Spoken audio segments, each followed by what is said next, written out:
Welcome back. We are in the classes now for the Rise of Shadows card valuation stream from the Grid and Goat. I'm ADWCTA.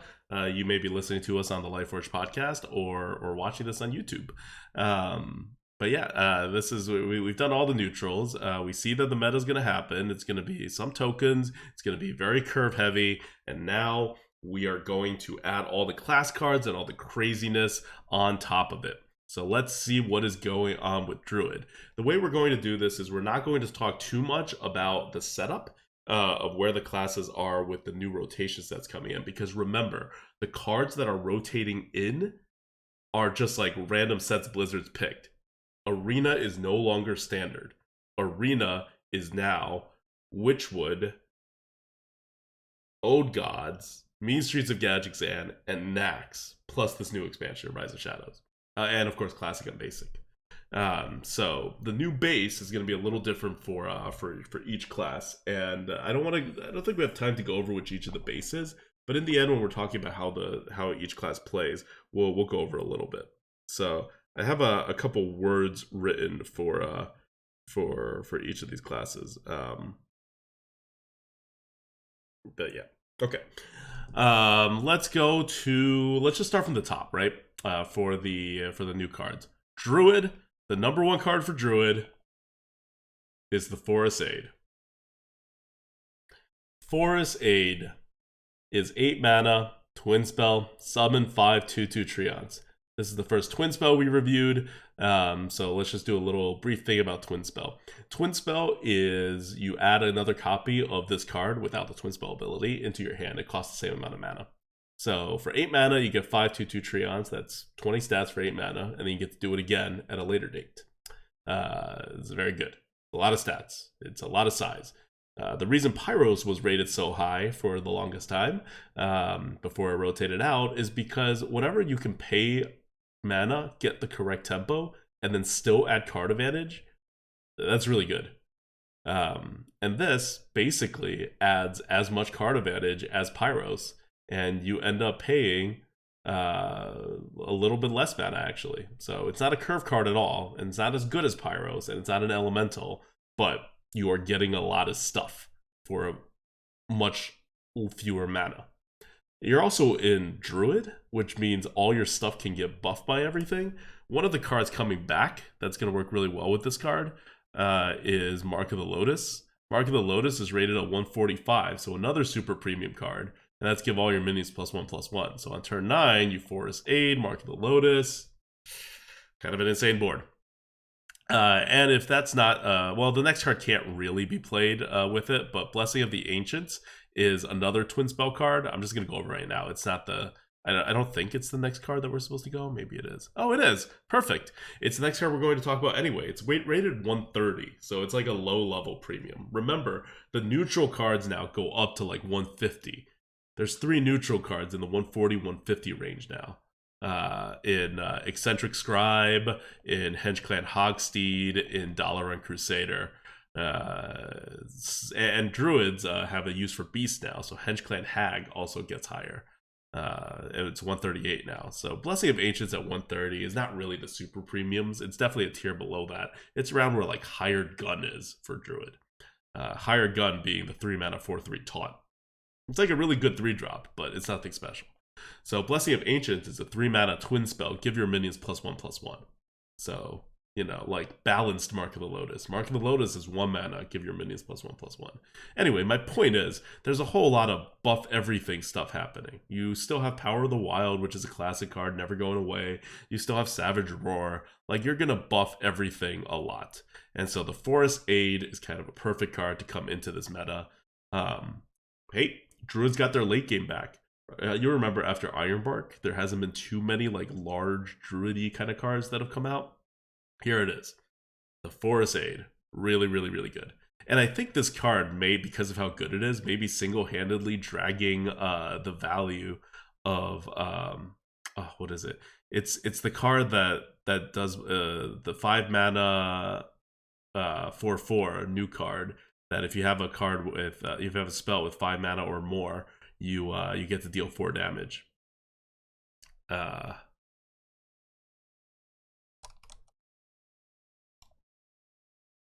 I forget what the card's name is. But that card, which we had rated very low, I think it gets brought up to like some decent level. Yeah, there we go. Sunreaver Warmage is a 80, which is like almost draftable in Druid. And if you happen to have a Druid with like a Forest 8 already, that's a decent like 7th bucket pick, maybe even a 6th bucket pick. Okay, so Forest 8, really, really good. Blessing of Ancients, really, really good. Those are your 2 Druid staples. You kind of see how Druids are going to play already in this meta, right? When your top cards are put a lot of 2/2s on the board, and your other top cards are buff all your minions, you know what's about to happen. One thing to note, though, is that because the Forest 8 is 8 mana and it adds a card to your hand, so they can't be played until turn 9 then, because you're playing this on turn 8, it's not really fast. You are buffing a lot of things, but unless you can finish your opponent off with a Savage Roar, it actually goes quite slow. 8 mana in this meta is pretty slow, especially without a lot of taunts at whatever. So you're actually building a very like zoo-ish kind of control the board deck. You don't want too many 1-drops or anything like that. It's a slower mid-range deck that involves spreading. It's gonna be pretty interesting. Like not a very aggressive deck, so to speak. And to round this off with the top level Druid cards, also at 130 is Dreamway Guardians. Dreamway Guardians is a 2 mana spell that summons 2 1/2 Dryads with Lifesteal. So 2 1/2 Lifesteal cards, 2 mana for 2 1/2s is just it works, right? Firefly does that. We used to have Echoing Ooze that did that. It's just fine as a 2-drop. And this also creates 2 bodies that can then get buffed. Lifesteal gets better as it gets buffed more. It just works with everything and otherwise gives Druid another 2-drop. Remember, a lot of neutral 2-drops coming back, a lot of new 2 mana 2-drops coming into the meta as well. There's just going to be a lot of 2-drops, and Druids are going to have even more solid 2-drops. This is all very good because Power of the Wild is a Druid 2-drop. So, yes, if Blizzard buckets everything correctly, all these are going to run into each other in the buckets. Like, you're not going to be able to pick everything. But what it also means is you will always have one of these excellent options for spread wide and buff everything in your top buckets. So it's good and it's bad. You're not going to get terribly OP by putting them all in different buckets, but at the same time, it's very stable. And I like that for Druid. Okay. So that's 3 cards down. Next card, Crystal Stag, is a epic Druid minion. Remember, epic cards are seen half as often as other cards, and minions are seen less, like class minions are seen less than class spells. It's still more than neutral minions, but it's like in the middle. So you're not actually going to see this card too often, but it is pretty good, 124. It's a 5 mana 4/4 rush, which in and of itself is not all that great, but it has a battle cry. If you restored 5 health this game, that includes any amount of restoring. You can restore health to minions, you can restore health, I think, to your opponents even, and you can restore health to your face. Summon a copy of this. So once you hit the correct point of the game in which you have restored a lot of health, and we've mentioned this before when we were talking about neutrals, but there's a lot of restore health stuff going on in the meta also. So it's definitely a thing. This can become 2 4/4s. You're probably not going to get there by turn 5, but you will eventually get there. You'll obviously know whether to take this card or not based on how much restore health you have. Then you have Life Weaver. Oh, also remember, Lifesteal cards count as restoring health. And you have a hero power that can damage yourself, so you can actually get the healing. And if you're wondering where the Lifesteal cards are, besides your normal Lifesteal cards, you also still have Dreamway Guardians. Like the Druid package works together pretty well. Life Weaver, 3 mana 2/5. Whenever you restore health, add a random Druid spell to your hand. Again, you want to restore health. Druids are all about restoring health. The problem, of course, is that the other parts of Druid is like a zoo kind of thing. So you're on the board and you're trading, and you don't really need to restore health to your face. So you're really just using your face as a ping, taking damage, then healing it back up, and more importantly, healing your board back up to trigger all these things. This is 123 also. Hey, 3 mana 2/5s are not that bad, and you have a bonus ability if you can restore some health. Acorn Bearer, 121. We are now firmly in the average cards. It's a 1 mana 2/1, which is generally not that great, but it has a death rattle. Add 2 1/1 squirrels to your hand. more tokens. Next is Crystal Song Portal. Crystal Song Portal is a 2-mana epic spell. Discover a Druid minion. If your hand has no minions, keep all 3. It is 113. The bad part is you have to wait till the very end to play it. The good part is because the game goes so fast, like unless you get a Forest 8 in your hand, and remember, a Forest 8 is not even a minion. So even if you have a Forest 8 in your hand, I take that back, it'll be fine. You're eventually going to run out of minions. Like, this is not one of those things in which, like, oh, you have all these cards that draw other cards, and it's going to be the very end of the game on turn 16 or something before you can play this to its good effect. You could play it to its good effect probably, like, by around turn 10 to 12 or something. And then it's 2 mana, draw 3 cards. Add 3 random Druid cards. Add 3 random Druid minions to your hand, which is pretty good. So yeah, it's not better than this because it's a dead card for a really long time unless you're desperate. So it's actually pretty balanced. Moving on. I think that about wraps it up for the relevant cards. Oh no, there's also Crystal Power. Crystal Power, 1 mana, choose 1, deal 2 damage to a minion, or restore 5 health. Here's an easy way to restore 5 health. Assuming your face is damaged or something, if you want to trigger a particular synergy, or you can use it as an arcane shot. All pretty good. It's a 95 because 1 mana, deal 2 damage. It's just like not that great, but it does stuff. Those are definitely all the relevant cards. Is there something I missed? I feel like we didn't do enough cards, but we're at the end of all the Druid cards. So yeah, so that's Druid. It's, if you look through the package, right, they all kind of work with each other pretty well.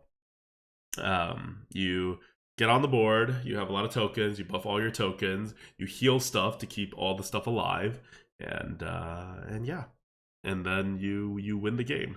It's a very basic strategy, and I think it will work very well. We have 2 legendaries in Druid, just to wrap this up.